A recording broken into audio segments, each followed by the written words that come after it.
ছেলেদের চুল অর্থাৎ পুরুষের চুল নারীদের মতো লম্বা রেখে ঝুঁটি বেঁধে রাবার বা বিভিন্ন কিছু দিয়ে নারীদের মতো আটকিয়ে রাখাটা এটা ইসলাম সমর্থন করে কিনা?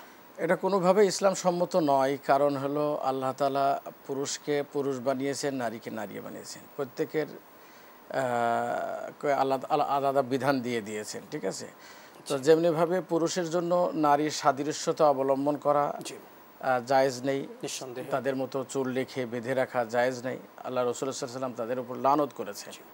ঠিক নারীদের ক্ষেত্রেও ওই বব কাটিং বা ছোট চুল রেখে পুরুষের সাদৃশ্যতা অবলম্বন করা, এটা তাদের জন্য এটা জায়েজ নেই। আল্লাহ তাআলা উভয়কেই, যে পুরুষ নারীর সাদৃশ্যতা অবলম্বন করে, যে নারী পুরুষের সাদৃশ্যতা অবলম্বন করে, আল্লাহ তাআলা তাদেরকে উপরে লানত করেছেন।